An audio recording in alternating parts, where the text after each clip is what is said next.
우리나라 무역의 비상등이 켜졌습니다. 올해 들어서 10일까지 뉴욕 무역수지 적자가 158억 8,400만 달러에 이르게 된 것인데요. 무역수지 적자의 누적으로 우리 경제의 효자 노릇을 톡톡히 했던 수출이 흔들리는 상황까지 우려가 되는 모습입니다. 네, 그래서 오늘 준비했습니다. 주식경제 특별대담, 무역수지 경고 등 투자 전략이라는 주제로 현재 산업별 수출 동향과 경기 침체 가능성에 대한 전망까지 함께 할 텐데요. LG경영연구원의 조형무 연구위원 그리고 한국항공대 경영학부 원상필 교수 두 분 모셨습니다. 어서 오세요. 네, 안녕하세요. 안녕하세요.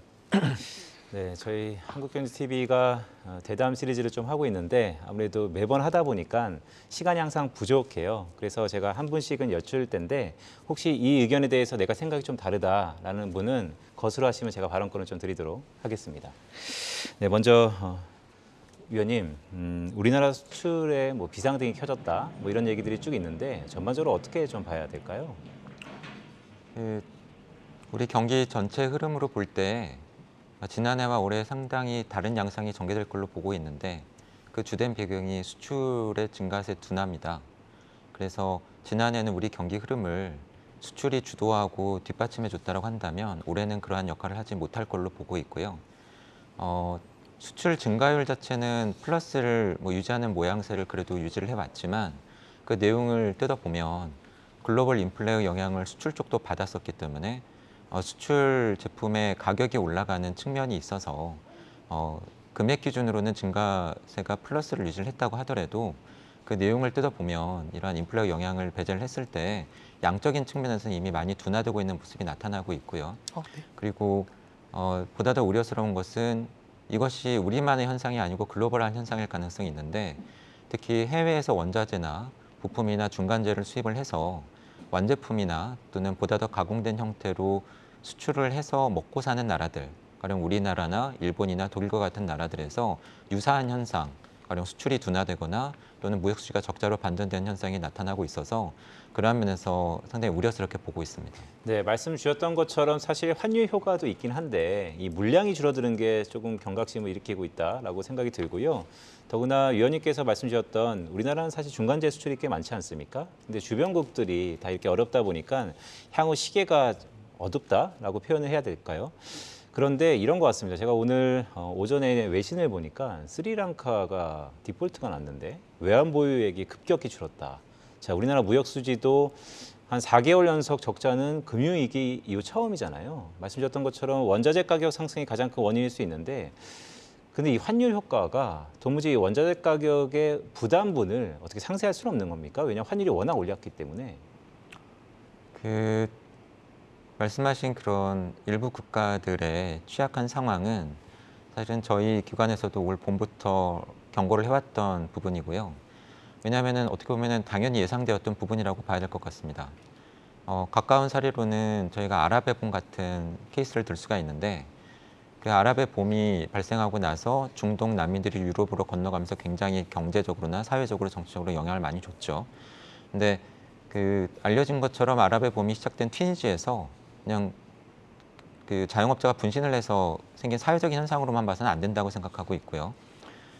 경제적으로 보면은 그 상황이 터지기 1, 2년 전부터 국제 곡물 가격이 급등하고 국민들이 살기 어려워진 가운데 그 나라들의 통화 가치가 떨어지면서 상당히 어려운 상황이 전개되었던 것이 경제적인 중요한 요인이 되었다라고 보고 있고요.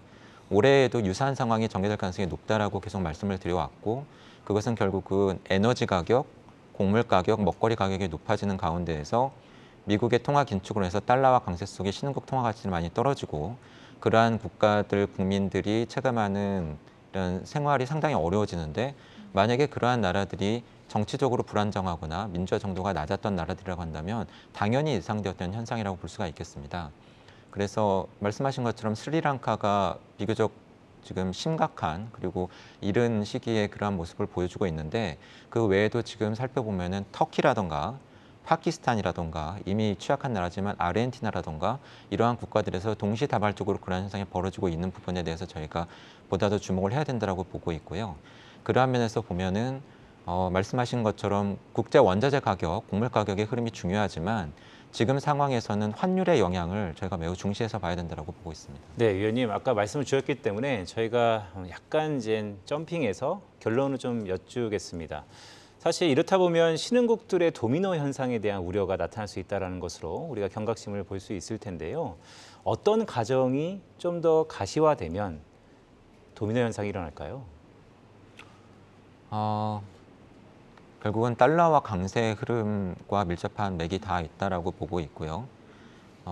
지금도 보면은 패드워치 같은 쪽에서 이번에 나온 미국 CPI 발표 이후에 7월 FOMC에서 미 연준이 한꺼번에 100bp, 1%포인트 금리를 인상할 확률이 그 이전에도 있긴 있었죠. 있긴 있었는데 뭐 3%, 6% 정도였다가 지금 거의 6, 70% 육박하게 높아졌습니다. 이러한 것처럼 글로벌 인플레가 진정되지 않고 특히 미국 쪽에서 그렇고 거기에 대해서 미국 통화당국이 빠른 속도로 대응을 해야 되겠다라고 태도를 계속해서 전환을 하고 그것이 달러와 강세를 촉발시키는 가운데에서 국제금융시장의 불안이 고조된다라고 한다면 사실은 앞서 말씀드린 일종의 도미노식의 국제금융시장의 취약한 연결고리들에서 문제가 생길 가능성은 계속해서 높아질 것이라고 보고 있습니다. 네, 무역수지 적자와 관련해서 종합적인 이야기를 조영부 연구위원님과 먼저 자세하게 나눠봤고요. 이번에는 원 교수님께 질문을 드려보겠습니다. 산업별로 수출 동향을 보면 반도체나 석유 제품, 승용차 등의 수출은 지난해보다 늘었고 반면에 가전제품들은 줄었는데 이런 점들을 어떻게 해석을 해보면 좋겠습니까? 결국 이제 코로나 전과 후로 비교해봐야죠. 네. 우리가 코로나 때 열심히 PC 사고 태블릿 사고 해서 넷플릭스 봤잖아요. 그렇죠. 네. 그런데 이제 지금 보면 그런 수요들이 끝나가고 있는 거죠. 그리고 반도체 같은 경우에도 마찬가지인데요. 저희가 반도체라고 하는 게 PC나 태블릿에 들어가지만 어떻게 보면 데이터 센터 지을 때 정말 많이 들어가는 건데 그런 것들도 이미 증설이 다 끝났고 신설이 다 마무리된 상황이거든요. 그러니까 어떻게 보면 지금 가전제품은 크리스마스 시즌 다음 날의 트리 같은 존재죠. 이제 더 이상 찾지 않는 상황이고요. 예. 더 우려스러운 건 중국이 이제 꽤 잘하고 있다는 거죠. 예전에는 한국이 가전제품을 제일 잘 만들었는데 이제 중국이 가성비 측면에서 절대 만만치 않거든요. 이런 것들이 참 우려스러운 대목입니다. 네, 교수님 말씀 주셨던 것에 약간의 이제 연장선에서 보면 결국 국가별로도 한국의 수출 향이 좀 달라지는 것 같습니다. 미국과 베트남, 싱가포르는 여전히 견고한데요. 말씀 주셨던 것처럼 중국, 유럽연합, 일본 이런 쪽에 특히 중국에 대한 수출이 줄고 있어요. 그것은 한국 제품이 중국으로 안 간다는 것은 중국 입장에서는 한국 제품 없이도 자생력이 생겼다는 것인데 네. 이 근본적으로 언제까지 이렇게 확대해야 될 것 같으세요? 그러니까 사실 제일 걱정스러운 부분이죠. 중국인데요. 일본이 어차피 시골 노인정 같은 경제니까요. 무시하고 넘어가겠습니다. 근데 중국 같은 경우에 지금 2달 연속 저희가 적자를 보고 있죠.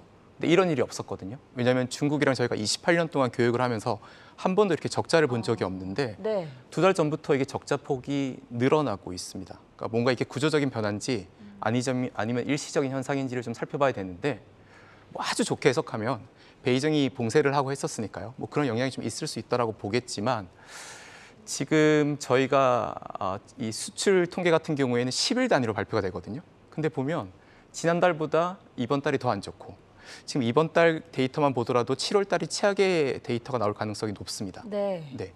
그러니까 중국 같은 경우에 사실 저희가 지금 중국보다 잘하는 제품이 몇 개나 있나 고민해 보면 네, 여기 대해서 좀 답을 하실 수 있으실까요?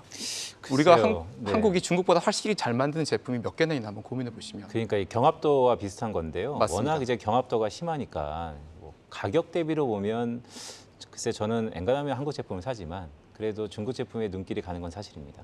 네, 그리고 지금 저희가 러시아 제재 때문에 저희는 100달러짜리 석유를 사다 쓰고 있잖아요. 근데 중국 같은 경우에는 러시아 석유를 70불에 쓰고 있거든요. 그러니까 이런 원가 경쟁력까지도 생각해 보게 되면 그리고 또 최근에 정부가 탈중국을 선언하지 않았습니까? 이 중국 입장에서 사실 굉장히 기분 나쁜 일이고요. 만약 정말 중국이 이런 이야기에 불쾌감을 느껴서 한국을 조금 손봐줘야겠다라고 생각하게 되면 소름 끼치는 일이죠. 네, 말씀 주셨던 것처럼 참 중국 정부의 앞으로의 행보도 매우 좀 중요할 것 같은데요. 자, 그럼 위원님, 중국의 2분기 성장률이 0.4%가 나왔습니다. 자, 지금 교수님께서 말씀 주셨던 것의 논리는 글쎄 중국의 성장이 둔화됐기 때문에 한국의 중국 제품도 수출이 좀 둔화된 거 아니냐, 그럴 개연성이 있지 않는가라는 말씀을 주셨어요. 그런데 2분기 중국 성장률이 바닥이라는 것이 거진 컨센서스로 형성되는 것 같습니다. 자, 그렇다면 하반기는 한국의 대중국 수출향이 개선된다고 봐도 될까요? 우선 오늘 주제가 환율이니까 환율의 영향을 좀 많이 받을 것 같고요. 위안화 대비 원화의 움직임이 어떻게 되는가가 중요할 것 같은데 환율 측면에서는 그다지 큰 도움을 받지 못할 가능성이 있을 것 같아 보이고요.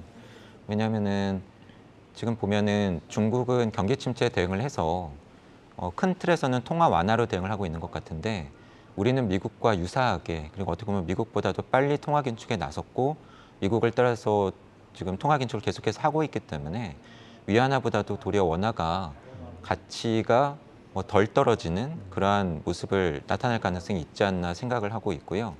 그러한 면에서 보면 그렇지 않아도 뭐 말씀하셨던 이런 수출 경쟁력이라던가 그러한 측면도 문제고 중국의 경기 움직임도 문제겠지만 환율 측면에서도 사실 원화 약세, 원달러 환율의 상승에도 불구하고 그렇게 기댈 언덕으로서의 역할을 못하지 않을까 하고 우려를 하고 있습니다. 앞서서 원 교수님께서 제가 개인적으로 생각하기엔 좀 도발적인 질문이었다고 생각을 하는데 과연 한국이 어떤 제품들에 있어서 중국보다 더 경쟁력을 가질 것인가 저도 이렇게 생각을 해보니까 좀 고민이 되더라고요. 확실하게 답을 내리기가 어려웠는데 대중 수출 감소에 앞서서 중국이 이렇게 바짝 뒤쫓아오는 기술 경쟁력을 우리가 좀 고심해 볼 필요가 있다라고 정리를 해보면 좋을 것 같고요. 네. 중국 이외에 다른 신흥국들도 좀 맹렬하게 쫓아오고 있다 이런 평가들 있지 않습니까? 그렇습니다. 그러니까 사실 뭐 중국을 기치로 해가지고 아시아 국가들이 참 잘하고 있죠. 한국이 좀 쉬웠습니다. 특히 뭐 아시아 국가들은 그렇다고 쳐도 중국은 지금 한국 전체 수출에서 30%를 중국이 차지하고 있고 네. 무역 수지 흑자에서 80%를 저희가 중국에서 가지고 오고 있거든요. 그러니까 만약 지금처럼 한두 달 정도 적자 나는 게 아니고 중국과의 경쟁이 치열해지면서 이러한 트렌드가 한 몇 달만 더 지속된다 그러면 아마 대부분의 산업계에서 상당히 큰 부담을 느끼게 될 거고요. 이건 뭐 주식시장에도 큰 치명타가 될 거라고 생각합니다. 반도체 부문은 어떤가요? 반도체 같은 경우에는 예. 저희가 보면 뭐 잘하고 있죠. 한국이 잘하고 있는데요. 일단 중국이 이를 갈고 있지 않습니까? 그다음 한국은 정부가 삼성이나 하이닉스를 적당히 도와주지만 또 티나게 도와주기 좀 힘든 상황이지만 예. 중국은 아예 대놓고 몰아주고 있잖아요. 그래서 오랜 시간이 필요한 그 기술 격차를 중국은 돈으로 다 해결하겠다라고 나오고 있고요. 실제로 보면 생각했던 것보다 참 잘하고 있고요. 대만 같은 경우에 TSMC는 이제 아주 삼성전자에 대해서 기분 나쁜 코멘트를 요즘 자주 날리고 있잖아요. 근데 이게 자만감이 아니고 실적에 기반한 자신감이라는 게 사실 좀 우려스러운 대목이죠. 네, 반도체는 사실 뭐 국가안보다라고 해도 이제는 당연시하게 여기는 것 같은데 그런 반도체의 향방이 우리 경제에도 매우 좀 중요할 것 같습니다. 자, 환율 얘기를 좀 본격적으로 해볼까요? 자, 위원님. 일단 환율이 뭐 불안정한 건 사실인 것 같습니다. 변동성 측면에서도 매우 불안정하니까요. 자, 이 안정화를 원하고 있는 듯한데 글쎄요, 이 안정화가 되려면 어떤 요인들이 좀 바뀌어야 될까요? 저는 사실은 지금 미 연준이 패닉에 빠져 있다고 생각을 하고요. 이미 제기되고 있는 것처럼 미 연준이 실패했다라고 하는 시각이 거의 굳어지고 있는 것 같습니다. 그렇다 보니까는 점도표 같은 거로 발표되는 미 연준의 통화 정책의 뷰도 빠르게 바뀌고 있지만 가장 최근인 6월 미 연준의 점도표에 반영되었던 것과도 지금의 상황은 굉장히 다릅니다. 그런 면에서 보면은 앞서도 제가 7월 FOMC에서 미 연준이 1%포인트 금리를 인상하는 것에 대해서 말씀을 드렸는데 제가 생각하기에는 지금 금융시장의 공포, 불안의 핵심은 크게는 두 가지인데 첫 번째는 쟤들이 저러다가 무슨 짓을 할지 몰라. 앞으로 어떻게 할지 모르겠어. 미 연준의 통화 정책에 대한 전망이 픽스되지 못하고 있다라고 하는 게 첫 번째고요. 두 번째로는 샤워실의 바보들이라고 하는 표현이 있지 않습니까? 원래 밀턴 프리드만이 썼다가 지난해 말부터 다시 유행하고 있는 용어죠. 네. 인플레를 잡기 위해서 통화 긴축을 하고 있지만 그리고 미 연준은 그렇게 하면서도 우리가 경기 침체를 피할 수 있다라고 하지만 과연 마일드 리세션이라던가 마일드한 경기 둔화로 끝날 수 있을 것인가. 경기 침체에 대한 공포가 빠르게 확산되고 있다고 생각을 합니다. 그래서 미 연준이 앞으로 어떻게 할지 모르겠고 그리고 그렇게 미 연준이 하는 행동이 경기 침체를 유발할 수 있고 그로 인해서 금융시장이 어려워질 수 있다라고 하는 불안감이 확산된다라고 한다면 사실은 미국의 금리가 높아지는 것도 달러 강세 요인이고 금융시장이 불안정할 때 안전자산 선호도 사실은 달러 강세 요인입니다. 그런 면에서 볼 때 달러와 강세가 상당 부분 지속될 가능성이 높아지고 있지 않나 하고 생각을 하고 있습니다. 네, 말씀 주셨던 것처럼 지금 달러 인덱스가 108을 넘어서 이게 향후 위가 열렸다라는 얘기까지 나오니까요. 자, 안전선으로 다시 한번 달러를 찾을 개연성이 있다는 말씀을 주셨어요. 자, 그럼 여기서 최근 잊혀지듯 하지만 여전히 준기축 통화 중에 하나가 엔화입니다. 엔화가 이렇게 약세가 되는 것은 뭐 장단기의 금리 차라든지 아니면 미국과 일본의 금리 차 여러 가지로 해석이 가능할 법한데 그래도 약세가 너무 약세입니다. 이게 기조가 좀 바뀔 가능성은 있을까요? 그렇지 않을 것 같습니다. 예, 그렇게 별로 네. 가능성이 보이질 않는데요. 네네. 사실은 통화 정책이 바뀐다라고 한다면 그 바탕이 되는 거는 그 나라의 매크로 체력이죠. 근데 지금 다른 주국들에 비해서도 일본은 물가 상승률이 유독 낮은 편이고요. 경제가 그래도 선방은 하고 있는 것 같은데 그렇다고 좋은 편도 아니고 그리고 이러한 매크로 상황도 중요하지만 통화 정책을 결정하는 중앙은행의 스탠스도 중요한데 뭐 아베 총리가 지명하고 지금까지도 계속하고 있는 구로다 총재 같은 경우에 최근에 심포지엄 같은 데서 하고 있는 이야기를 보면 우리는 다르게 가야 된다. 뭐 미국이나 다른 주국들이 통화 긴축에 나선다고 해서 우리가 따라갈 필요가 없다. 일본의 상황은 다르다라고 하는 생각이 확고한 것 같고 그렇다라고 한다면은 과연 일본이 통화 정책을 변화를 줄 수 있을 것인가? 줄 의도는 있는가? 준다라고 했었을 때 일본 경제가 그 부담을 감내는 할 수 있을 것인가? 가령 국채금리 상승 등으로 인해서 생길 수 있는 막대한 재정 적자 상황, 막대한 국가 부채 증가 상황에서 그 부담을 감내할 수 있을 것인가? 이러한 부분을 생각을 해보면 하려고 하지도 않을 것 같고 한다고 감내할 수 있을 것 같지도 않아서 어떻게 보면은 당분간 엔화 약세 기조가 상당 부분 이어질 가능성이 있지 않나 하고 보고 있습니다. 좀처럼 환율 강세는 이어질 것 같고 달러의 초강세는 더 아마 지속이 되지 않을까 싶은데 그럴 때 저희 시청자분들께서는 최근에 뭐 휴가 계획 많이들 하고 계시잖아요. 근데 달러가 너무 강세다 보니까 여기에 대해서 부담을 느끼시는 분들이 많습니다. 뭐 항공업계나 이런 여행 심리에도 부정적일 테고 그 이외의 산업별 분야에서 고환율에 타격을 받을 수 있는 산업들은 어떤 게 있을까요? 결국 뭐 달러로 결제하는 산업은 다 거기에 해당되겠죠. 그렇죠. 그리고 구체적으로 말씀하신 것처럼 항공산업이 뭐 저도 항공대학교에 있지만 예. 가장 치명적이긴 합니다. 저희가 비행기를 사오던 아니면 빌려오던 다 달러로 결제하는 거고요. 네, 저희가 항공기에 쓰는 에어가스도 다 달러로 사오지 않습니까? 네. 그리고 무엇보다도 뭐 이런 비용들도 있지만 이게 원화가 지금처럼 약세면 사람들이 여행을 안 가죠. 이게 뭐 그렇죠. 무서워서 여행 가겠습니까? 이렇게 비싼데.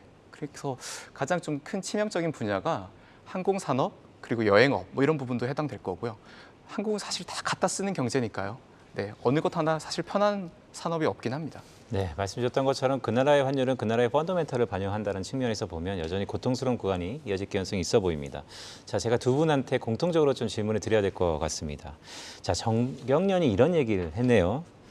기업들의 수출 채산성 확보를 위해서 글쎄요, 이게 적정 환율 1,206원으로 짓게 됐다. 자, 이게 글쎄요, 정경련에서 적정 환율을 얘기하는 게 얼마나 뭐 신빙성 있냐에 대해서는 의견이 좀 차치할 수 있는데 적정 환율은 차치하더라도요.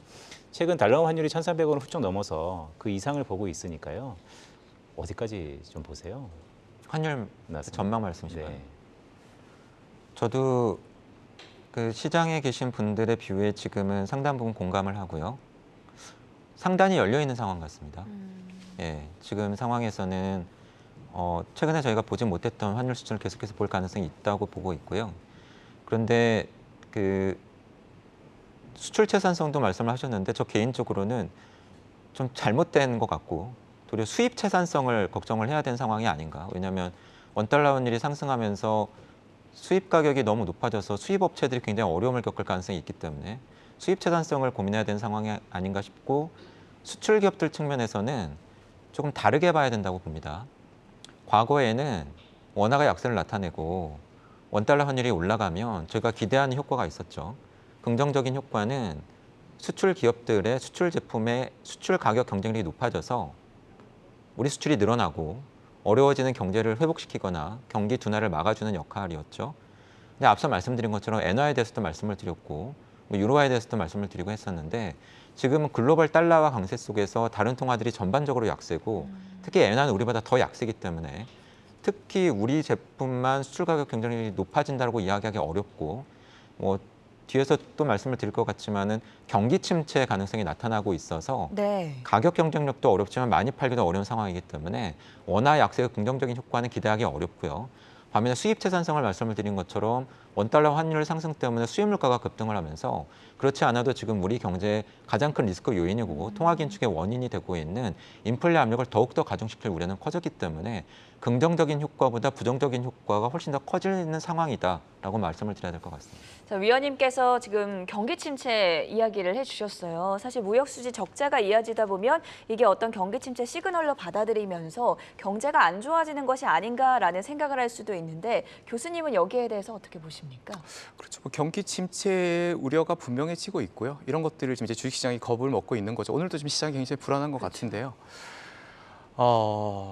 지금 보면 국민들이 굉장히 고통을 받고 있지 않습니까? 인플레이션 때문에. 이게 월급이 이제 뭐 가치가 없는 돈이 돼버린 상황인데 그런 상황에서 정부는 노동자들의 임금을 올려주지 말라고 하고 있거든요. 사실 이런 거는 경기 침체를 오히려 더 부채질하는 방법이기도 하죠. 그래서 이런 네. 것들이 참 여러 가지로 걱정스럽고요. 마땅한 해결책이 없다는 것들이 더 걱정스러운 대목이긴 하죠.